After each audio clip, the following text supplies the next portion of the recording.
Big TV భక్తి సమాచారం WhatsApp ఛానల్లో జాయిన్ అవ్వండి. అన్ని విశేషాలు ఎప్పటికప్పుడు తెలుసుకోండి.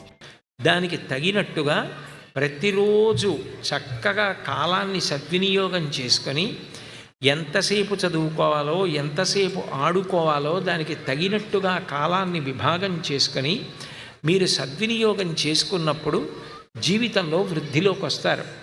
ఇది బాగా నేర్చుకోవాలి. అన్నిటికన్నా ఒక ముఖ్యమైన విషయాన్ని మీరు జ్ఞాపకం పెట్టుకోవాలి.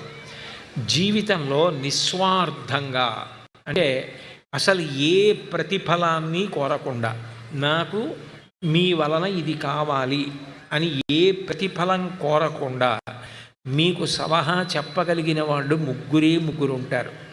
అందులో మొట్టమొదటిది తల్లి, రెండవ వాడు తండ్రి, మూడవ వాడు గురువు.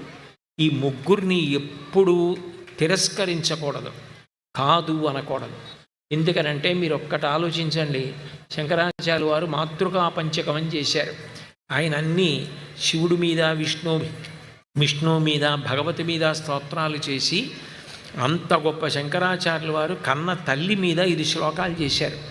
అందులో ఒక శ్లోకంలో అంటారు, ఆస్తాం తావదీయం ప్రసూతి సమయే దుర్వారశూలవ్యధ నైరుచ్యం తనుశోషణం బలమయీ శయ్యాచ సాంవత్సరి ఏకస్యాపి న గర్భభారణ భరక్లేశస్య యస్య క్షమః దాతుం నిష్కృతి ఉన్నతోపి తనయ తస్యై జనన్యై నమః అంటారు.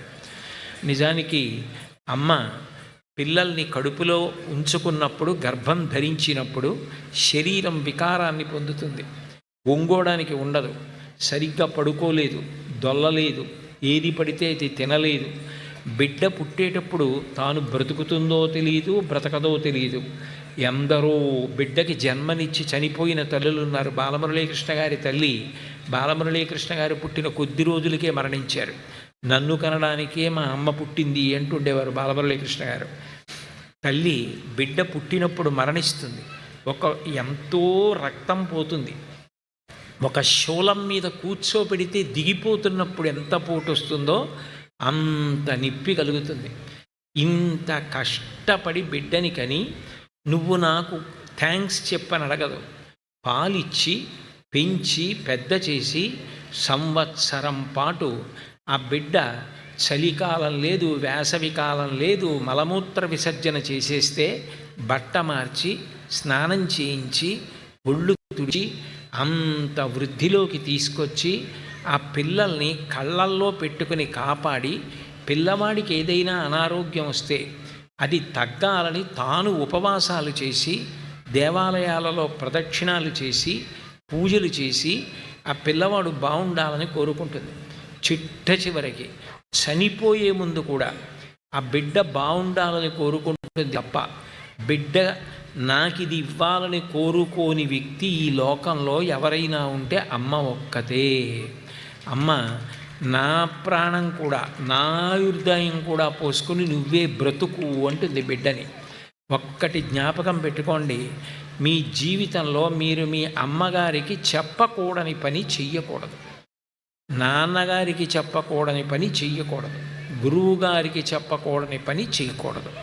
అది ఒక్కటి మీరు నేర్చుకుంటే పిల్లలందరూ వృద్ధిలోకి వస్తారు. అందుకే మాతృదేవో భవ, మాతృదేవో భవ అంటే అమ్మ భగవంతుడితో సమానం కాదు, భగవంతుడే అమ్మగా ఉన్నది. మాతృదేవో భవ, పితృదేవో భవ, తండ్రి కూడా అంతే. ఎంత కష్టపడ్డా పిల్లల యొక్క వృద్ధిని కోరుకుంటాడు. కాబట్టి ఎప్పుడూ కూడా తండ్రిని అట్లా గౌరవించాలి, గురువుని అట్లా గౌరవించాలి. అలా గౌరవించగలిగితేనే పిల్లలు పైకి వస్తారు. For more videos like this, subscribe Big TV channel.